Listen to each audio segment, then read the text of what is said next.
warahmatullahi wabarakatuh. Alhamdulillah, syukurillah, Bapak. Apa kabar Bapak Ibu pejuang pangan semuanya? Gak ada suaranya, Bapak Ibu sehat? Alhamdulillah. Perkenalkan, nama saya Yuli Romadona, penyuluh pertanian Kabupaten Cirebon. Di sini saya akan menyampaikan tugas aksi perubahan pembuatan pupuk organik atau yang lebih dikenal dengan sebutan kompos. Lanjut. Yang melatar belakangi saya membuat materi ini itu adalah karena ada isu dan permasalahan di bidang pertanian, yaitu masih rendahnya kesejahteraan petani. Faktor penyebabnya adalah terbatasnya pemanfaatan sarana produksi yang kurang yang berkualitas. Yang kedua, belum optimalnya ketersediaan prasarana produksi pertanian. Yang ketiga, rendahnya adaptasi teknologi di sektor pertanian. Yang keempat, belum optimalnya penerapan pertanian berkelanjutan. Yang kelima, rendahnya fungsi kelembagaan petani. Yang keenam, terbatasnya jaringan pemasaran hasil pertanian. Yang ketujuh, belum optimalnya upaya menjaga kelestarian lingkungan hidup. Dan yang kedelapan, rendahnya kemampuan permodalan petani. Di sini saya ambil isu yang nomor 4 dan 7 ya, makanya kami ambil tentang pembuatan kompos atau pupuk organik. Lanjut. Yang melatar belakangi pembuatan pupuk organik atau kompos ini adalah sebagaimana kita ketahui bahwa penggunaan lahan secara intensif dan terus-menerus mengakibatkan terjadinya penurunan kesuburan tanah baik sifat fisiknya, biologinya atau kimianya.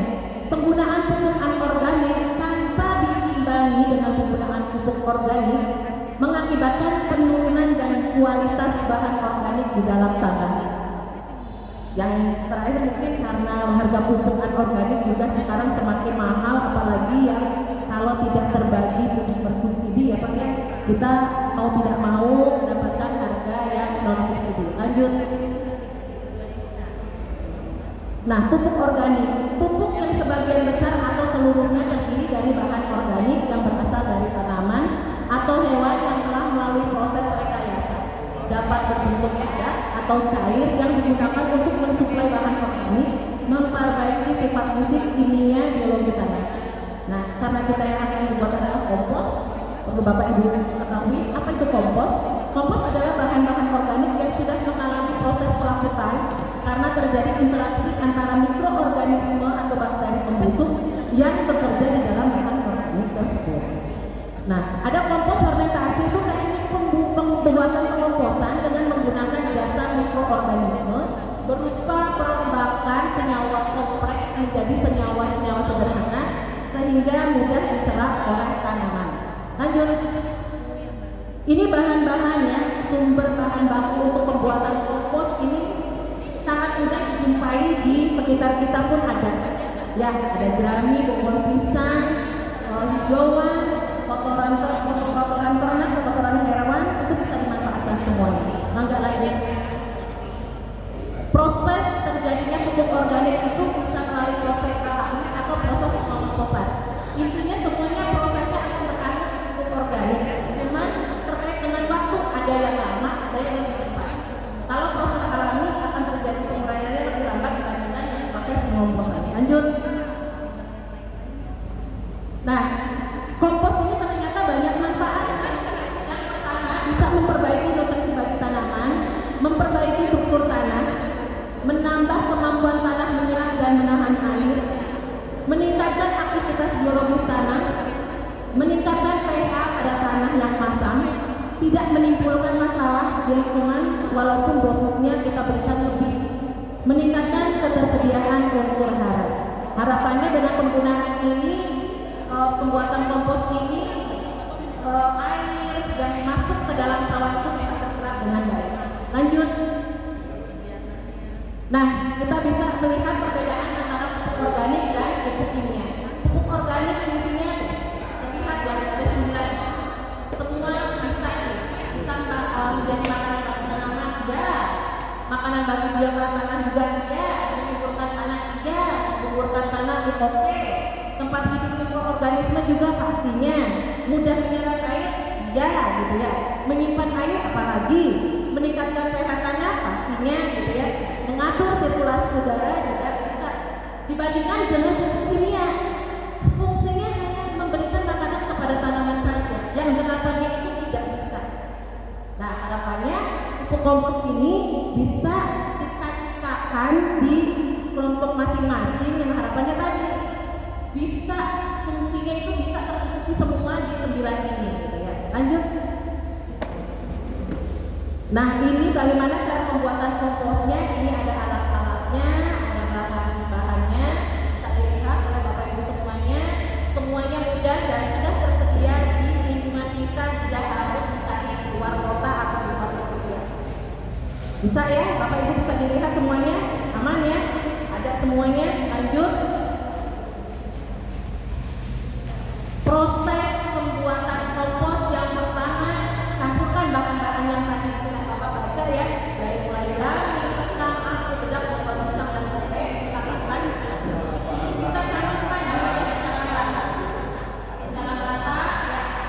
Tahu ya Pak, dicampur sampai benar-benar tercampur kotoran hewan. Oke, lanjut Pak. Ini secara lanjut Pak, yang kedua Pak. Yang kedua, membuat larutan mikroba. Ada air, kalau airnya tidak bisa dicari ya Pak, di rumah sendiri juga ada. Molase biasanya didapat dari pabrik gula. Kalau kata orang tadi kan peut gitu ya, kalau tidak ada bisa disiasati dengan penggunaan gula. Bisa gula merah atau gula pasir. Dan empat yang perlu dibeli ya.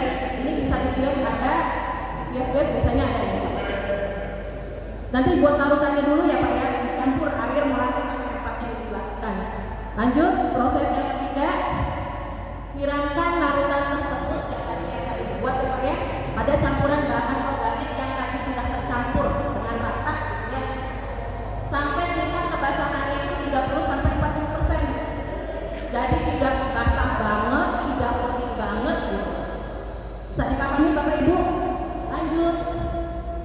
Terus yang keempat, kayak bikin kue ya, jadi adonan bahan organik yang tadi digundungkan sampai ketinggian 15 sampai 20 cm. Kemudian tutup dengan terpal. Ya, terpal punya semua kan. Terus yang kelima, periksa suhu setiap hari. Lihat suhunya. Pertahankan suhunya pada kisaran 40 sampai 50 derajat. Jika lebih tinggi, artinya lebih dari 50 itu bisa diaduk kembali sehingga suhunya turun. Bisa dipahami Bapak Ibu? Oke, lanjut. Nah, setelah 15 hari, tadi kan sudah dikontrol, dilihat suhunya 15 hari ini kompos sudah dinyatakan matang, layak dimanfaatkan, digunakan di dalam sama Ibu semuanya. Nanti bentuknya seperti ini. Tadi ya gambarnya sudah ada. Seperti itu kalau dijabarkan kompos yang matang itu seperti apa? Mangga Pak dibuka. Warnanya hitam kecoklatan. Bisa dibayangkan ya Pak. Jadi kayak tanah lah, kayak sejenis tanah gitu ya. Strukturnya lemah, artinya tidak menggumpal, tidak ada gumpalan. Jadi benar-benar seperti tanah yang Bapak Ibu lihat biasanya gitu ya. Tidak mengeluarkan panas. Jadi suhunya sudah biasa gitu ya.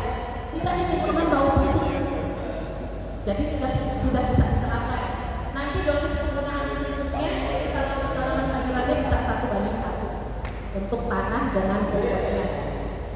Untuk tanaman nanti disesuaikan juga dengan umur tanaman. Kalau umur tanamannya semakin besar kan kebutuhan pupuknya juga akan semakin banyak. Untuk sawah tadi 100 bata dibutuhkan 100 ton. 1 ton dibutuhkan 1 ton. Jadi kalau misalnya 1 hektar Bapak nyawanya itu kisaran 6 sampai 7 ton itu harus masuk bahan organik. Kelihatannya keberatan ya Bapak Ibu ya, setidaknya ada perubahan. Artinya Bapak Ibu mulai dari sekarang untuk mulai mencoba memasukkan bahan organik di sawahnya. Lanjut. Nah, nanti kalau Bapak Ibu sudah produksinya sudah banyak dan siap untuk memproduksi dan siap untuk dipasarkan, kan butuh gudang nih. Cara penyimpanannya seperti apa? Ini tidak terkena sinar matahari langsung biar komposnya awet gitu ya. Ventilasi udaranya cukup, bahan bahannya itu terbuat dari kayu atau bambu, atap terbuat dari seng atau genteng biar kelembabannya itu terjaga. Oke, nah cukup ya Bapak Ibu, ada yang perlu dipertanyakan? Cukup ya. Nah, ini berkat penggunaan pupuk organik atau kompos jadi lebah subur dan makmur. Oke, cukup ya.